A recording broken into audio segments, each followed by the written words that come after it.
Hôtel 5 étoiles, un parterre d'invités tiré à 4 épingles, le dîner d'affaires du Club Efficience est l'événement trimestriel où il faut absolument être. Ce club de réflexion et d'initiative économique a été créé pour développer des synergies socio-professionnelles. Ce lundi 10 mars 2014, dans le très chic 8e arrondissement de Paris, Monsieur Marc Renard était l'invité du jour. Le responsable des activités du groupe Orange en Afrique est venu faire un éclairage sur le secteur. Qu'est-ce que je fais? Eh bien, je me rends régulièrement sur le continent. Je serai demain à Kinshasa, j'étais la semaine dernière à Dakar. En début de semaine prochaine, je serai à Casablanca.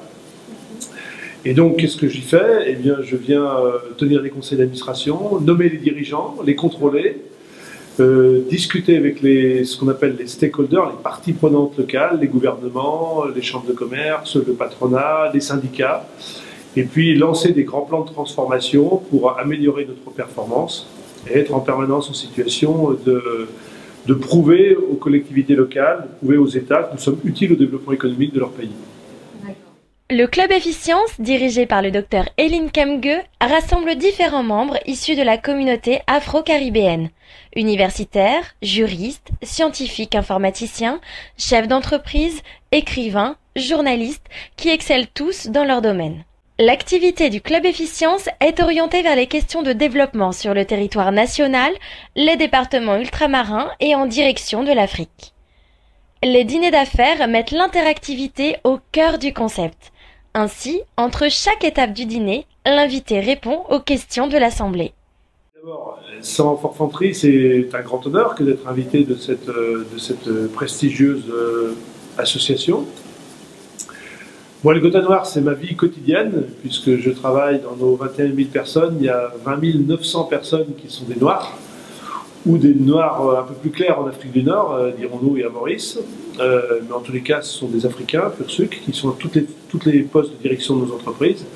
Et pour nous, d'abord, professionnellement, c'est notre bassin d'emploi, puisque lorsque nous voulons développer des cadres, développer des compétences, eh bien, on va aller chercher dans cette population-là, dans les diasporas en France, qui sont nombreuses, comme vous le savez, mais également des personnes qui sont retournées au pays. On a plus que des projets, on cherche en permanence des compétences qui puissent nous rejoindre dans les pays. On a finalement assez peu de postes à pourvoir à Paris, au siège, mais on en a beaucoup dans les filiales, donc sur toutes les fonctions, des fonctions marketing, sur des fonctions techniques, des fonctions de système d'information, sur des fonctions financières, sur des fonctions généralistes, sur des fonctions juristes, de cadre réglementaire, de ressources humaines. On a partout des postes ouverts dans la plupart des pays. Le monde de l'Internet, le monde des innovations est quand même plus développé aussi aux États-Unis, en Europe, que dans les pays africains. Mais quand même, lorsqu'on fait un centre d'appel, lorsqu'on veut développer une application, on peut le faire aussi bien à Abidjan qu'à Bamako, qu'à Nairobi, qu'à Londres, qu'à Paris ou qu'à New York. Ces développements, ils nécessitent des réseaux. Et notre métier, c'est d'abord d'établir des réseaux, de couvrir les territoires, de les faire fonctionner 24 heures sur 24, 7 jours sur 7.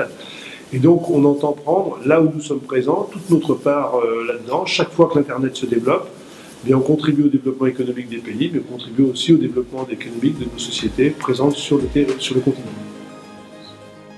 Afin de donner un aperçu réaliste, le débat a conclu sur les freins à la révolution numérique, à savoir l'illettrisme, la mauvaise gouvernance, le prix de la bande passante internationale et la démographie éparpillée. Orange, en ayant identifié ces problèmes, connaît cette challenge. Les membres du Club Efficience ont également compris que l'aventure numérique ne fait que commencer en Afrique.